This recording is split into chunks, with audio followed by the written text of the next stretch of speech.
Hello YouTuber family, તમારું સ્વાગત છે મારા બ્લોગમાં। તો આજે બનાવીશું ગુણોથી ભરપૂર એવું ઉનાળુ સ્પેશિયલ શાક પરવર ને બટાકાનું શાક બનાવીશું। તો મેં અહીંયા 250 ગ્રામ જેટલા પરવર લીધા છે। જો આ રીતની છાલ હોય છે પરવર પર, તો આપણે એને જો આ રીતની છાલ છે એટલે આપણે ટોટલ એની છાલ નથી કાઢવાની, બસ આ રીતે થોડુંક જ ઉપરથી થોડી એની સ્કિન લઈ લેવાની છે। તો બસ આ રીતના મેં જો કટિંગ કરી લીધા છે। પરવર સાથે હું બટાકા પણ મિક્સ કરવાની છું। અને પરવર એક એવું શાક છે જે ઉનાળામાં ખાસ કરીને મળતું હોય છે। એમાં વિટામિન એ અને વિટામિન સી ભરપૂર પ્રમાણમાં હોય છે, એટલે ચોક્કસ તે શાક ખાવું જોઈએ। તો જો મેં આટલા બટાકા લીધા છે, એમાં આદુ લસણની પેસ્ટ 1 ચમચી આદુ લસણની પેસ્ટનો ઉપયોગ કરવાની છું, અને આને હું કુકરમાં જ બનાવવાની છું। તો બટાકાની પણ ચિપ્સ જે સ્લાઇડમાં મેં પરવર કટિંગ કર્યા છે એ જ રીતે હું બટાકાને પણ કટ કરી લઈશ। તો એમાં 2 થી 3 ચમચી જેટલું મેં તેલ મૂકી દીધું છે કુકરમાં, અને પરવરને બટાકાને વ્યવસ્થિત ધોઈ ચોખ્ખા કરીને મૂકી દીધા છે।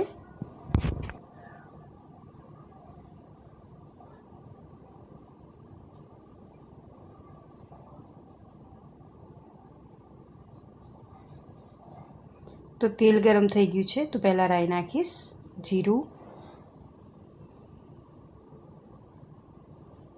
હિંગ, હળદર અને બટાકા।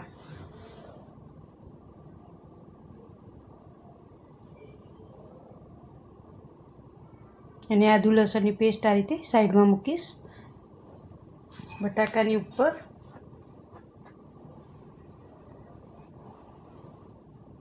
અને હવે આપણે હલાવી દઈશું, પહેલાં મિક્સ કરી દઈશું મસાલા સાથે બટાકાને।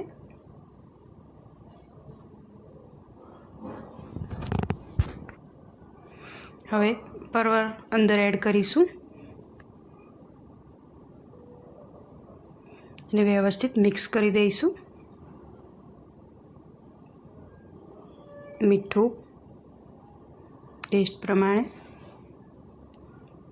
થોડી હળદર, લાલ મરચું પાવડર,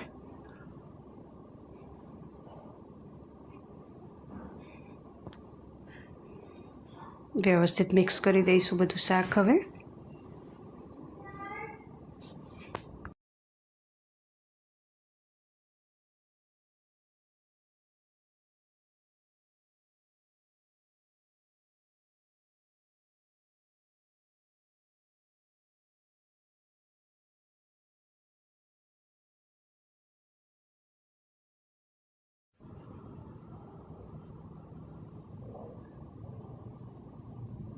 એક ગ્લાસમાં અડધો ગ્લાસ જ હું પાણીનો અહીંયા ઉપયોગ કરું છું, વધારે આપણે પાણી આમાં એડ નથી કરવાનું।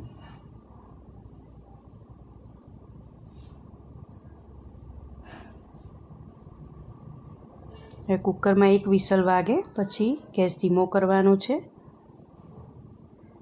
અત્યારે મીડિયમ ગેસ પર રાખ્યું છે। 1 વિસલ વાગે એટલે તરત જ ગેસ આપણે ધીમો કરી દઈશું, અને ધીમા ગેસ ઉપર 2 થી 3 મિનિટ રાખીશું અને ગેસ બંધ કરી દઈશું।